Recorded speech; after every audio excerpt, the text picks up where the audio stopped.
So it appears that the Japanese motion capture cast for the Final Fantasy VII Remake trilogy are still deep into shooting scenes for the upcoming finale, which is very interesting. So we're going to break this information down and do some baseless speculation on Remake Part 3, but also how Advent children can continue to be incorporated into this finale. So let's talk about it.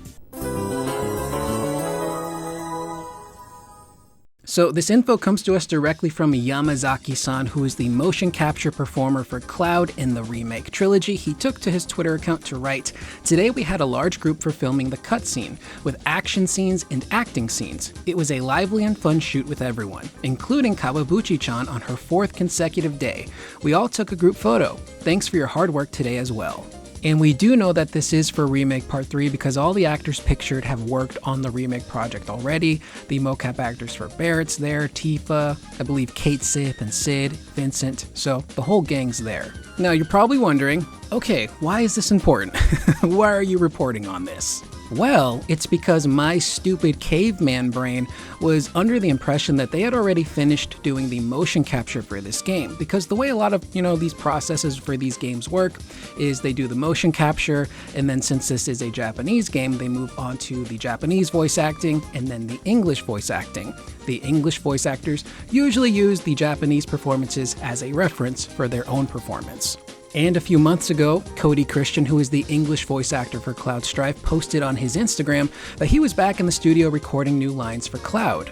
So I immediately assumed, oh, this must be for Remake Part 3, which means they're starting the VO process for that game already, which then means the Japanese finished theirs and they probably already did the motion capture, which may not be the case. Another way to look at that situation is that perhaps Cody was in the studio recording dialogue for the upcoming Final Fantasy Tactics The Evilise Chronicles, which Cloud and Aerith are both in. Now, both of those characters kind of have very small parts to play within that game's story, so there's not a ton of dialogue. I assume most of what they would need to record are the effort sounds, the combat stuff. So, Cody and Brianna are both so talented that they could probably knock out all of that stuff in one 4-hour session and call it a day. So I guess we'll never really know what Cody was recording for, but if he was doing Remake Part 3 stuff, then that's pretty interesting to know that they're doing motion capture, Japanese, and English voice acting simultaneously, which does make sense when you think about it because this is the finale. This game is going to be huge and there's a lot of ground for them to cover in terms of story, gameplay mechanics, and side quests. So if they want to try and get the game out in a timely fashion in 2027 maybe, yeah, it would make sense to kind of get as much done as you possibly can. Which also leads to Genesis. Maybe that means Genesis, could be back for Part 3. So just to kind of jump back to a video we did a few weeks ago, Gact, who is the bassist for the character of Genesis, posted on his own social media that he was back in the studio recording dialogue for something new. We don't know what it is. My assumption was that maybe he's coming back to reprise his role of Genesis in Ever Crisis, which could still happen. But if they're still doing motion capture for Remake Part 3 and probably still doing Japanese voice capture, then yeah, there could be some room there for him to be recording lines for Genesis to be used in Part 3. And if you want a little bit more information breaking that down, I'll leave a link to that video in the description as well as this video here, so I don't repeat myself too much. But what I thought was really interesting is that Yamazaki-san mentions that Kawabuchi-chan was on her 4th consecutive day of recording, and she is the mocap actress for Yuffie. So that says to me that whatever they're doing right now is incredibly Yuffie heavy. So most likely the stuff for Wutai or perhaps on the return to Midgar. Again, I'm holding out hope that when we go back to Midgar, Yuffie and Barrett in particular will be the ones to deal with Scarlet. So they could be doing some stuff there. We know things are going to be super crazy with the story. Is Midgar going to be in shambles, people running around like chickens with their heads cut off? We have no clue. But again, it could also mean the Wutai stuff, and the Wutai stuff is going to be really big in this game. And just kind of looking at the structure of what the finale could be, I think we could open up with a lot of the young Sephiroth stuff to just kind of give people a crash course on what's going on with his character, let us play as him. Maybe that's where you incorporate a Genesis and an Angeal. After that, I would assume we would probably move on to Rocket Town, get our story for Sid set up, all of his backstory, why he is the way that he is, and then probably move on to Wutai. Which kind of leads me to addressing some criticism I've seen over the past year and even recently, where people have been saying they've ruined Sid. Sid is not how I remember him to be in the original game. He's too clean. He's not swearing enough. Why is he not smoking? I think that there's a point to all of this. You have to keep in mind, we're halfway through the story, and when our characters meet Sid, he's simply a professional pilot offering a service to our party, which is shuttling us around from location to location. So he's going to be super professional. He's not going to cuss up a storm. He's not going to weigh the group down with his backstory, his failed dreams, a lot of the stuff that really bugs him. He's just going to put on a professional face. But as the story progresses, we do see him start to ingratiate himself even more to the party. He realizes, Aerith, I met you when you were a kid, and I had a bit of a thing for your mom, which is kind of funny. He even offers to join the group on their trip back to the Gold Saucer. He eventually takes them to the Temple of the Ancients, doesn't go inside, but he's there when all of the stuff goes down with Sephiroth and Cloud and Aerith, and he is there for the funeral, so to speak, the burial of Aerith in the Forgotten Capital. So by that time, he's now no longer just a professional offering a service, he's now going to be part of the group. And I expect in part 3, when we do go back to Rocket Town, him being in that environment is going to have a huge effect on him because he's now going to have the constant reminder of his own failures in his face. So that's when I would expect him to be the Sid that we remember him to be, the angry, bitter Sid who's swearing a lot more, who then fills in the group on what happened with him and Shinra and the space program and how everything, turned out the way it did, where he almost had his dreams come true, but he decided to sacrifice them in order to save the life of Shara. So I think a lot of people are maybe just impatient. They expect Sid to be the way that he's been in the original game, but you gotta build to that stuff. And that's what they're doing with this trilogy, is really taking their time to flesh characters out, so that way it makes sense when they end up becoming who we know them to be. But now that Rocket Town is out of the way, I assume that's when the Wutai stuff will go down. And I think there's a real possibility that Yuffie and the group will catch wind that the Wutai and Shinra war has broken out, but it's happening on Wutai soil.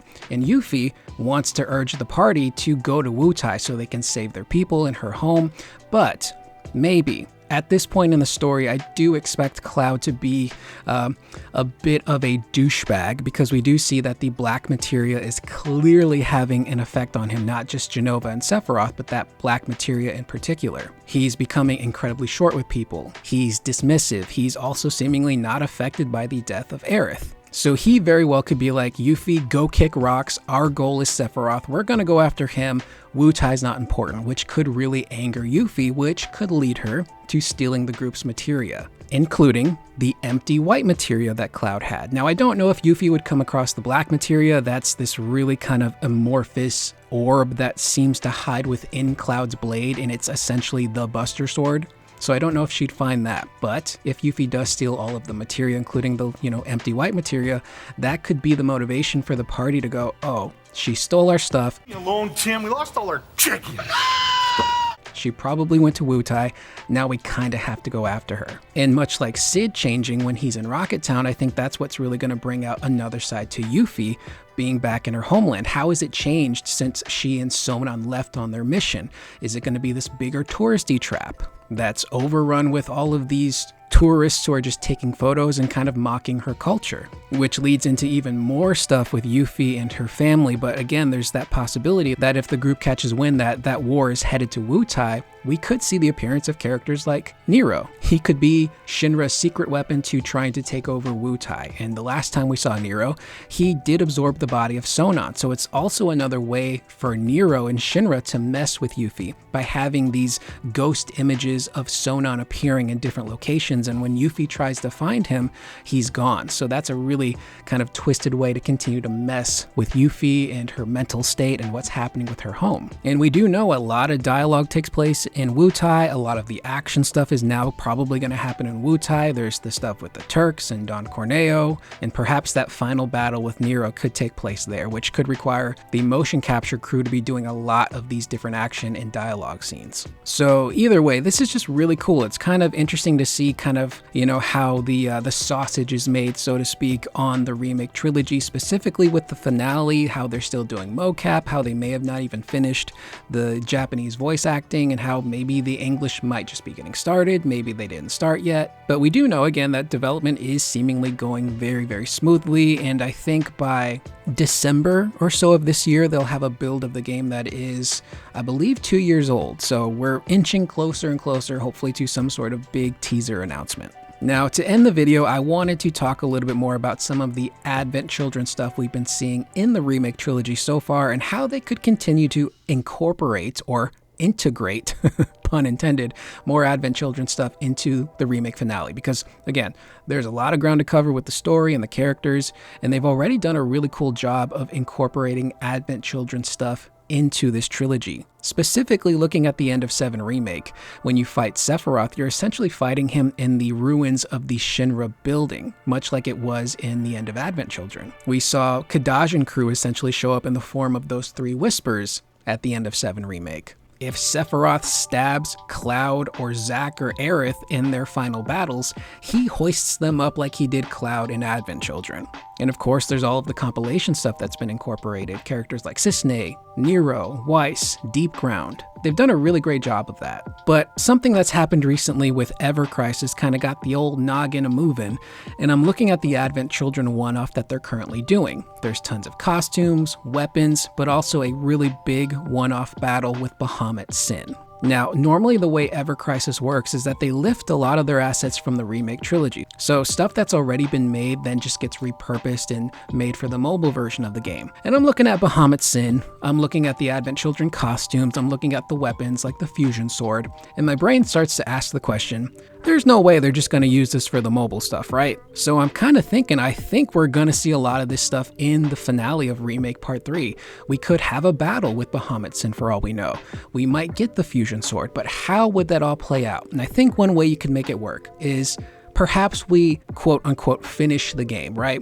We think we've achieved the game's ending, but then we move into a newer take on Advent Children, where instead of geostigma ravaging the planet and the people who are on it, and Cloud still dealing with a lot of his PTSD and trauma, because again, I do think that the way the story is going, the way it's being told, it really kind of feels like they want to avoid the Advent Children scenario, and they're trying to almost heal Cloud in real time so that by the time we reach the end of this trilogy and we get that definitive ending, he doesn't have to then go through an Advent Children.